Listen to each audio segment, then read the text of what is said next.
أعوذ بالله من الشيطان الرجيم. بسم الله الرحمن الرحيم. قد نرى تقلب وجهك في السماء فلنولينك قبلة ترضاها فول وجهك شطر المسجد الحرام وحيث ما كنتم فولوا وجوهكم شطره وإن الذين أوتوا الكتاب ليعلمون أنه الحق من ربهم وما الله بغافل عما يعملون ولئن أتيت الذين أوتوا الكتاب بكل آية ما تبعوا قبلتك وما أنت بتابع قبلتهم وما بعضهم بتابع قبلة بعض ولئن اتبعت أهواءهم من بعد ما جاءك من العلم إنك إذا لمن الظالمين. الذين آتيناهم الكتاب يعرفونه كما يعرفون أبناءهم وإن فريقا منهم ليكتمون الحق وهم يعلمون. الحق من ربك فلا تكونن من الممترين. صدق الله العظيم. رب اشرح لي صدري ويسر لي امری واحلل عقدۃ من لسانی یفقہوا قولی. سورۃ البقرہ کی آیت نمبر 144 سے 147 4 آیات آپ کے سامنے تلاوت ہوئیں. دعا فرمائیے اللہ تعالیٰ آیات کا صحیح مفہوم عرض کرنے کی توفیق عطا فرمائے.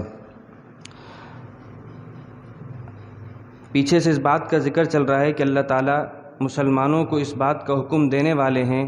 پیچھے اس بات کا ذکر آیا ہے کہ اللہ تعالیٰ مسلمانوں کا قبلہ تبدیل کرنے والے ہیں. بیت المقدس سے بیت اللہ الحرام یعنی خانہ کعبہ کی طرف حکم اللہ تعالیٰ دیں گے. اس سے پہلے ہی جو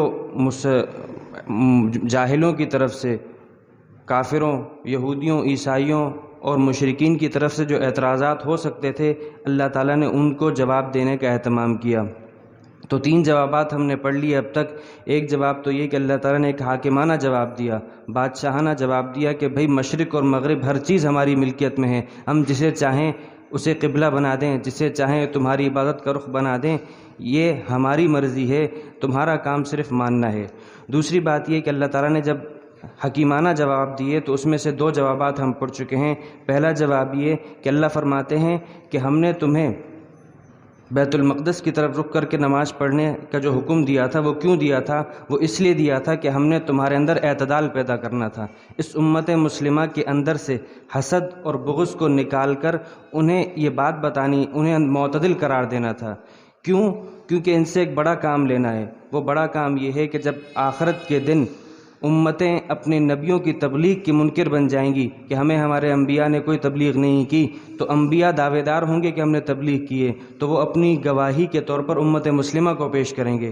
تو جب گواہوں کے اندر حسد اور بغض کی بیماری ہو تو پھر ان کی گواہی معتبر نہیں ہوتی. تو ان کے اندر سے بیت المقدس کی طرف رخ کروا کے ان کے اندر اعتدال پیدا کیا. تو اللہ فرماتے ہیں چونکہ ایک بڑا کام ان سے لینا تھا اس لیے ہم نے بیت المقدس کی طرف رخ کروایا ان کا. اور دوسری یہ حکمت بیان کی کہ ہم نے بیت المقدس کی طرف رخ اور پھر بیت اللہ کی طرف بدلوا اس لیے دیا کہ ہم یہ پہچان لیں کہ ہم یہ سب کے سامنے واضح کر دیں کہ کون ماننے والا ہے اور کون نہیں ماننے والا. اس لیے کیونکہ جہت میں کچھ نہیں رکھا، یہ تو اللہ کے حکم کی فرمانبرداری ہے. یہ تو اللہ بندگی اس چیز کا نام نہیں کہ صرف نماز پڑھی جائے. چنانچہ آپ دیکھیں کہ عرفات کے موقع پر جب عرفات میں جب حاجی حج کے لیے جاتا ہے تو وہاں حکم یہ ہے کہ تم نے ظہر اور عصر دونوں ملا کر پڑھنی ہے. یعنی عصر کی نماز وقت سے پہلے ظہر کے وقت میں پڑھنی ہے اور مغرب کو مؤخر کر کے عشاء میں پڑھنا ہے. بتا دیا کہ در حقیقت اصل ہماری بندگی ہے. نماز کے وقت میں بھی ہم نے بندگی رکھی ہے اس لیے تم اس کی بندگی اس حساب سے تم عبادت کرتے ہو، ورنہ اصل یہ ہے کہ ہم جس طرح کہیں. اب قرآن کریم کہتا ہے کلو واشربو، کھاؤ پیو، لیکن اسی کھانے پینے کے حکم کو رمضان میں کہہ دیا کہ تم نے نہیں کھانا. دیکھنا یہ ہے کہ کون مانتا ہے اور کون نہیں مانتا. تو یہ 2 حکمتیں اب تک آئیں.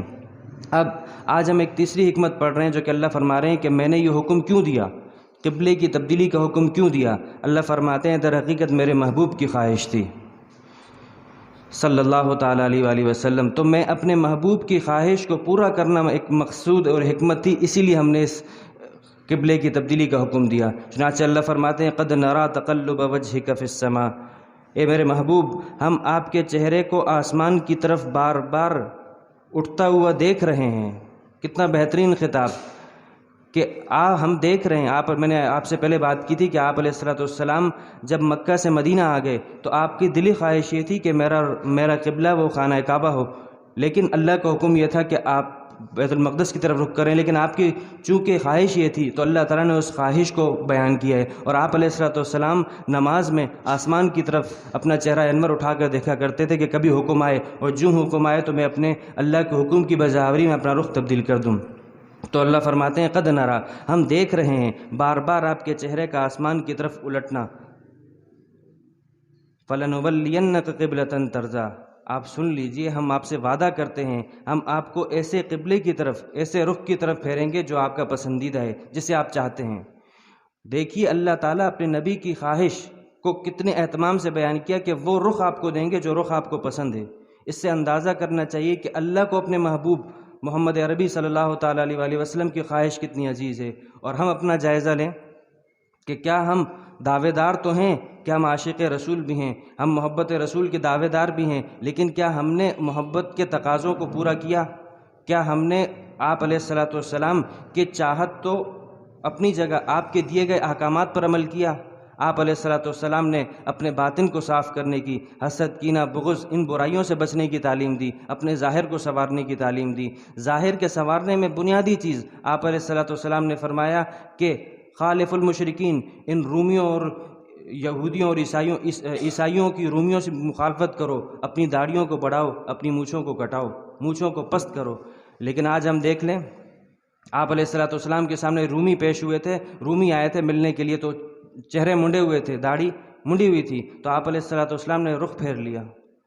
ہم دیکھیں کہ دعوے دار تو ہیں لیکن کیا ہم اس پر عمل کر رہے ہیں؟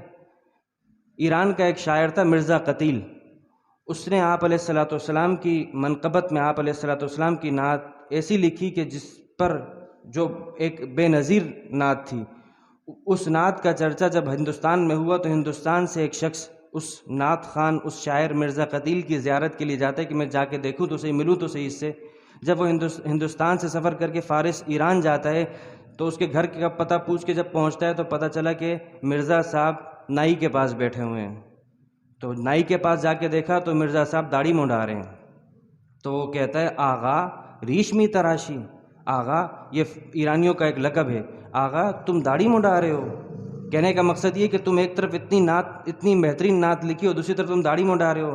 تو وہ کیا کہتا ہے؟ وہ جواب دیا جو آج کل کا معاشرہ دیتا ہے، کہنے لگا بلے ریشمی تراشم ولیکن دل من کسے نہ تراشم، ہاں میں داڑھی منڈا رہا ہوں لیکن کسی کا دل نہیں تراش رہا، کسی کے دل کو تکلیف نہیں دے رہا۔ آج کا معاشرہ بھی یہی کہتا ہے کہ بھائی تڑو داڑھی نہیں رکھ رہے، داڑھی نہ رکھنے والا یہ کہتا ہے کہ اس لیے نہیں رکھ رہا کیونکہ مجھے جھوٹ بولنا ہوتا ہے۔ یعنی جو آدمی داڑھی رکھی ہوئی ہے اس نے جھوٹ بولا تو کہتے تم داڑھی رکھ کے جھوٹ بول رہے ہو، یعنی تم نے اس لیے نہیں رکھی ہوئی کہ تم نے جھوٹ بولنا ہوتا ہے۔ تو عجیب و غریب سا ایک بات ہو گئی۔ تو وہ کہتا ہے، وہ جو سفر کر کے آیا تھا وہ یہ کہتا ہے کہ تم کسی اور کا تو دل نہیں تراش رہے لیکن تم اللہ کے نبی صلی اللہ تعالیٰ علیہ وآلہ وسلم کا دل تراش رہے ہو، کیونکہ یہ ان کی سنت ہے، تم داڑھی منڈا کے ان کو تکلیف دے رہے ہو۔ تو اللہ تعالیٰ تو آپ علیہ السلام کی چاہت کے مطابق قبلے کی تبدیلی کا حکم دے رہے ہیں، فَلَنُوَلِّيَنَّكَ قِبْلَةً تَرْضَاهَا، ہم آپ کو ایسے قبلے کی طرف پھیر دیں گے جس کو آپ پسند کرتے ہیں۔ اب یہاں وعدہ کیا، وعدے کے فوراً بعد کہہ دیا فَوَلِّ وَجْهَكَ شَطْرَ الْمَسْجِدِ الْحَرَامِ، لہٰذا سن لیجئے، بلکہ یہ حکم لے لیجئے، آپ اپنا چہرہ انور، اپنا رخ مسجد حرام کی طرف پھیر لیجئے۔ چنانچہ جس وقت یہ آیت نازل ہوئی اس وقت آپ علیہ السلام مسجد نبی سے 35 سے 40 کلومیٹر کے فاصلے پر ایک قبیلہ ہے بنو سلمہ، اس کی مسجد میں آپ نماز پڑھا رہے تھے ظہر کی۔ آپ 2 رکعت پڑھا چکے تھے اور اگلی 2 رکعت میں آپ کا یہی انتظار تھا، یہی آسمان کی طرف آپ دیکھ رہے تھے، تو اللہ تعالیٰ نے حکم نازل کر دیا کہ آپ مسجد بیت المقدس کے بجائے اب آپ مسجد حرام کی طرف کیجیے۔ تو آپ علیہ السلام نے فوراً اپنا رخ تبدیل کیا، آپ گھوم کر دوسری سمت آ گئے، صحابہ کرام بھی گھوم گئے اور ان کے پیچھے جو خواتین نماز میں تھیں وہ بھی گھوم گئی، تو پوری جماعت جو ہے وہ مسجد بیت المقدس کے بجائے بیت اللہ کی طرف ان کا رخ ہو گیا۔ تو اللہ تعالیٰ نے یہ اور آج بھی وہ مسجد قبلتین کے نام سے واقع ہے، اور اس میں دونوں محراب موجود ہیں۔ اصل محراب وہ کہ جو مسجد بیت اللہ کی طرف جو رخ ہے، اور ایک اس کے سامنے ایک دیوار کی طرف علامتی محراب موجود ہے جس کے رخ پر نماز تو نہیں ہوتی، نماز تو اسی رخ پر ہوتی ہے، لیکن اس مسجد قبلتین کو یہ فضیلت حاصل ہے۔ تو اللہ تعالیٰ فرماتے ہیں فَوَلِّ وَجْهَكَ شَطْرَ الْمَسْجِدِ الْحَرَامِ، لہٰذا آپ مسجد حرام کی طرف اپنا رخ پھیر لیجئے۔ اب دیکھیے اللہ نے کہا مسجد حرام، تو سب سے پہلے تو یہ بات سمجھ لیجیے کہ مسجد حرام اصل میں خانہ کعبہ ہے۔ اصل جو خانہ کعبہ کی 4 دیواری ہے، یہ اصل میں مسجد حرام ہے۔ آپ ابراہیم علیہ السلام نے جو خانہ کعبہ کی تعمیر کی تھی وہ عبادت کے لیے کی تھی کہ اس کے اندر عبادت ہو۔ اصل مسجد حرام خانہ کعبہ ہی ہے، لیکن یہ تو قریش کی اجارہ داری تھی کہ انہوں نے اس کے اندر بت رکھ دیے اور پھر اس کے دروازے کو اونچا کر دیا، 6-7 فٹ کے اوپر دروازہ کر دیا کہ جس کو ہماری مرضی ہوگی داخل کریں گے، جس کو ہماری مرضی ہوگی داخل نہیں کریں گے۔ تو اصل مسجد حرام خانہ کعبہ ہے، لیکن اب مسجد حرام وہ اس کے قریب کا جو پورا مسجد کا احاطہ ہے وہ بھی ہے۔ چنانچہ اب حکم یہ ہے کہ ضروری نہیں ہے جو مکہ کے اندر موجود ہے وہ تو عین خانہ کعبہ کی طرف رخ کر کے نماز پڑھے گا، لیکن جو مکہ سے باہر ہوگا وہ مسجد حرام کی طرف رخ کرے گا۔ چنانچہ آپ علیہ السلام مدینہ میں تھے تو آپ کو یہ حکم ہوا کہ آپ نے مسجد حرام کا رخ کرنا ہے، یہ نہیں کہا کہ خانہ کعبہ کا رخ کرنا ہے، کیونکہ یہ تو مشکل ہو جائے گا، عین اس عمارت کا رخ کرنا یہ بہت مشکل ہے، لیکن مسجد حرام اس کے مقابلے میں ایک وسیع رقبہ ہے تو اس کی طرف رخ کرنا آسان ہے۔ چنانچہ ہم ہندوستان پاکستان کے جو لوگ ہیں یہ مسجد حرام سے مشرق میں واقع ہیں، ہم سے مسجد حرام مغرب میں ہے، لہٰذا ہم نے مغرب کی طرف رخ کرنا ہے کیونکہ مسجد حرام ہم سے مغرب میں ہے۔ تو اللہ تعالیٰ نے یہ حکم دیا فَوَلِّ وَجْهَكَ شَطْرَ الْمَسْجِدِ الْحَرَامِ، یہ حکم تو آپ علیہ السلام کو تھا، لیکن اللہ نے مزید اہتمام کے کہا کہ یہ حکم صرف میرے نبی کے ساتھ نہیں بلکہ پوری امت کے لیے ہے۔ وَحَيْثُ مَا كُنْتُمْ فَوَلُّوا وُجُوهَكُمْ شَطْرَهُ، اور تم جہاں کہیں بھی ہو دنیا میں اب تمہارے لیے حکم یہ ہے کہ تم نے اپنے چہروں کو مسجد حرام کی طرف پھیرنا ہے۔ اب اللہ تعالیٰ نے یہاں مسجد حرام کی طرف رخ کو تبدیل کرنے کا جو حکم دیا وہ بیان کرنے کے بعد فرمایا کہ وَإِنَّ الَّذِينَ أُوتُوا الْكِتَابَ لَيَعْلَمُونَ أَنَّهُ الْحَقُّ مِنْ رَبِّهِمْ، اللہ فرماتے ہیں ہم نے جو یہ قبلے کی تبدیلی کا حکم دیا یہ برحق حکم ہے، اور یہ ایک ایسا حکم ہے کہ یہ حکم تورات اور انجیل میں موجود تھا کہ نبی آخر الزماں حضرت محمد مصطفیٰ صلی اللہ تعالیٰ علیہ وآلہ وسلم کا جو قبلہ ہوگا وہ بیت المقدس نہیں ہوگا بلکہ خانہ کعبہ ہوگا۔ تو اللہ فرماتے ہیں کہ جن لوگوں کو ہم نے کتاب دی یعنی تورات اور انجیل اہل کتاب، یہ لوگ بخوبی جانتے ہیں کہ قبلے کے حکم کی تبدیلی یہ اللہ کی طرف سے برحق حکم ہے کیونکہ ان کی کتابوں میں موجود تھا۔ وَمَا اللَّهُ بِغَافِلٍ عَمَّا يَعْمَلُونَ، لیکن اللہ آج جو یہ اعتراضات کر کے مسلمانوں کو تنگ کر رہے ہیں اللہ ان کے ان کاموں سے غافل نہیں ہے، اللہ خوب جانتا ہے۔ پھر اللہ نے فرمایا کہ یہ اناد کی وجہ سے محض ضد کی وجہ سے ایسا کر رہے ہیں، اور ان کی ضد کیا ہے، ان کی ضد کا درجہ کیا ہے؟ اللہ فرماتے ہیں وَلَئِنْ أَتَيْتَ الَّذِينَ أُوتُوا الْكِتَابَ بِكُلِّ آيَةٍ مَا تَبِعُوا قِبْلَتَكَ، اے نبی ہمیں اپنی ذات کی قسم ہے کہ اگر آپ ان لوگوں کے پاس، ان یہودیوں اور عیسائیوں کے پاس جن کو ہم نے کتاب دی ہے، اگر آپ ان کے سامنے دنیا بھر کے دلائل لے کر آ گئے اس بات کو بیان کرنے کے لیے کہ مسجد حرام اب قبلہ ہے، تو یہ کیا کہو گا؟ ما تبعوا قبلتک، یہ اسی ضد کی وجہ سے یہ کہیں گے کہ یہ اب آپ کے قبلے کی طرف رخ نہیں کریں گے۔ اور پھر اللہ تعالیٰ نے مزید فرما دیا وما انت بتابع قبلتہم، اور آج کے بعد آپ نے بھی ان کے قبلے کی طرف رخ نہیں کرنا۔ ان کی امید کو ختم کر دیا کہ ان کو یہ امید تھی کہ ہو سکتا ہے کہ ہماری طرف رخ کریں۔ اللہ فرماتے ہیں وما انت بتابع قبلتہم، اور پھر مزید فرما دیا آپ ان کی طرف رخ کیسے کریں گے، ان کے تو آپس میں اختلاف ہے۔ یہودی وہ بیت المقدس مسجد اقصیٰ کے مغرب کی جانب رخ کرتے ہیں، اور عیسائی وہ بیت المقدس کے مشرق کی جانب رخ کرتے ہیں۔ تو اللہ فرماتے ہیں وما بعضهم بتابع قبلۃ بعض، یہ تو آپس میں متفق نہیں ہیں، تو آپ ان کی موافقت چاہتے ہیں کہ یہ ہمارے قبلے کی طرف آ جائیں، تو ان کو تو یہ جاننے کے باوجود بھی نہیں مان رہے، تو معلوم ہوا جاننا کوئی چیز نہیں ہے، اصل ماننا ہے۔ پھر اللہ نے فرمایا کہ اگر آپ کو یہ امید ہے، آپ ان کی موافقت چاہتے ہیں، تو وہی ایک اللہ تعالیٰ نے ایک سخت خطاب کیا آپ علیہ السلام کو، فرمایا وَلَئِنِ اتَّبَعْتَ أَهْوَاءَهُم مِّن بَعْدِ مَا جَاءَكَ مِنَ الْعِلْمِ، اور اے میرے نبی اگر آپ نے بالفرض و محال ان کی خواہشات کے پیچھے چلنے کی خواہش کی، ان کے پیچھے چلے، اس کے بعد کہ آپ کے پاس ایک قطعی وحی کا علم آ چکا ہے، اور پھر بھی آپ کی یہ خواہش ہو کہ آپ رخ کریں بیت المقدس کی طرف، تو اِنَّكَ إِذًا لَّمِنَ الظَّالِمِينَ، تو اس صورت میں آپ بڑے ظالم ہوں گے، آپ اپنا نقصان کرنے والے ہوں گے، آپ بے انصاف شمار ہوں گے۔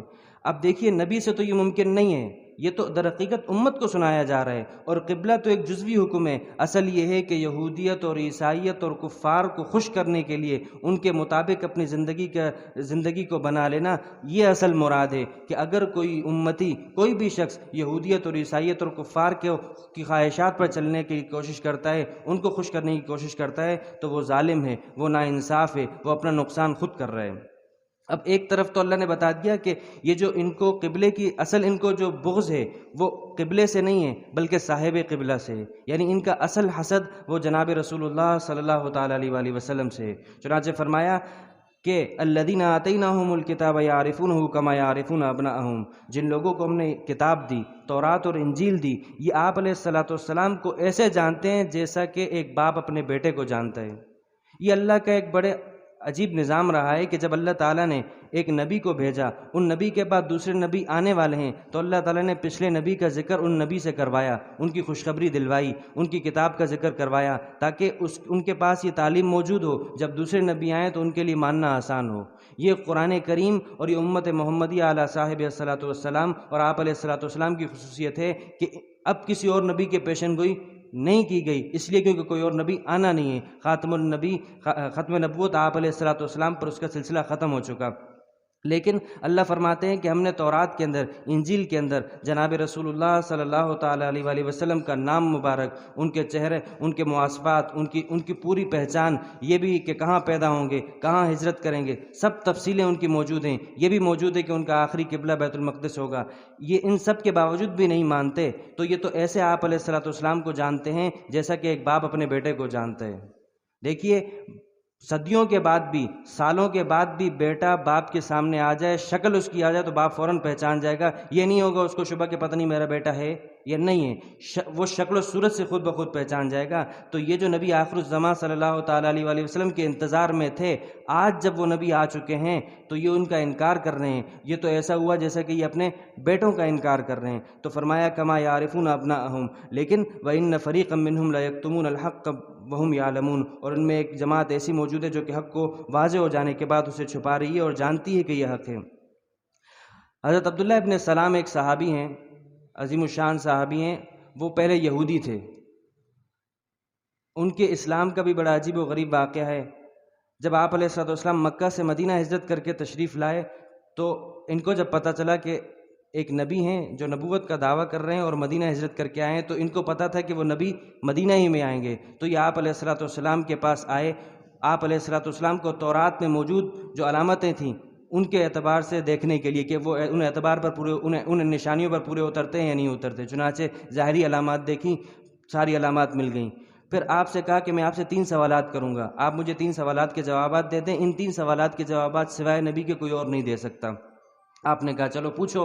پہلا سوال کیا کہ آپ یہ بتائیے کہ جب قیامت قائم ہوگی تو قیامت کے قائم ہونے کی، ایک تو قیامت سے پہلے کی علامات ہیں، ایک قیامت کے قائم ہونے کی علامت کیا ہوگی؟ تو آپ نے فرمایا کہ میرے پاس ابھی جبریل علیہ الصلوۃ والسلام آئے، انہوں نے کہا ہے کہ قیامت کے قائم ہونے کی پہلی علامت یہ ہوگی کہ مشرق سے ایک آگ نکلے گی جو کہ تمام لوگوں کو دھکیل کر مغرب کی طرف لے کے جائے گی، اور وہیں محشر لگے گا، وہیں محشر کا میدان ہوگا۔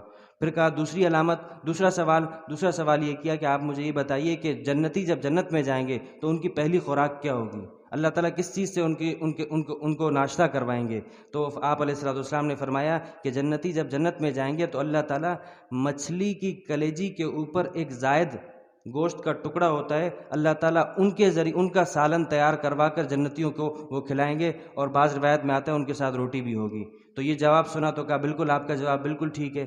پھر تیسرا سوال کیا، آپ یہ بتائیے کہ کیا وجہ ہے کبھی بچہ ماں کے مشابہ ہوتا ہے، کبھی بچہ باپ کے مشابہ ہوتا ہے؟ تو آپ نے فرمایا کہ در حقیقت بچہ ماں اور باپ دونوں کے نطفے سے مل کر بنتا ہے۔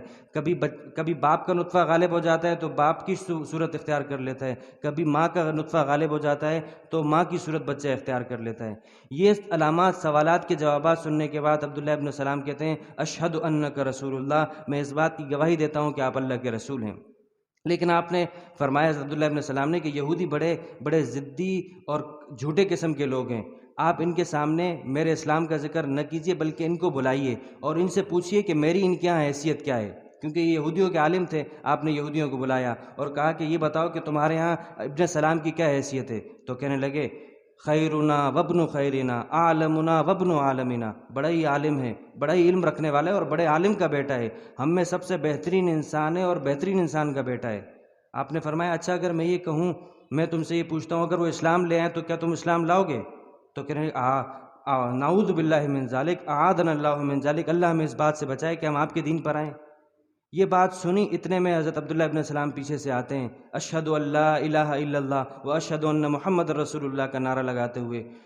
تو اب وہ یہ کہتے ہیں شرنا وابن شرنا جاہلنا وابن جاہلنا، ارے یہ تو جاہل ہے، یہ تو جاہل کا بیٹا ہے، یہ تو بڑا ہی شریر قسم کا آدمی ہے اور شریر انسان کا بیٹا ہے۔ تو بتا دیا وہی حضرت عبداللہ ابن سلام نے جو کہا تھا، یہودی بڑے کذاب اور جھوٹے قسم کے لوگ ہیں۔ اب یہ تو ان کے اسلام لانے کا واقعہ ہوا۔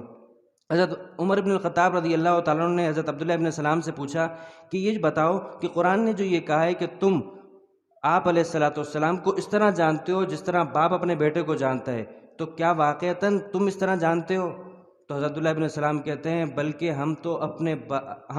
ہمیں اپنے بیٹوں کے بارے میں شک ہو سکتا ہے کہ ہو سکتا ہے ہماری بیویوں نے کہیں بدکاری کی ہو اور ان کا کسی زانی کا اس میں حصہ ہو، لیکن ہمیں آپ علیہ الصلوۃ والسلام کے بارے میں کسی قسم کا کوئی شک نہیں۔ جن نشانیوں کے ساتھ تذکرہ ان کا تورات اور ان تورات میں ملتا ہے، یہ انہی نشانیوں والے نبی ہیں۔ چنانچہ عبداللہ بن سلام نے اس آیت کے بارے میں بتایا کہ یہ بالکل انہی نشانیوں پر پورے اترتے ہیں۔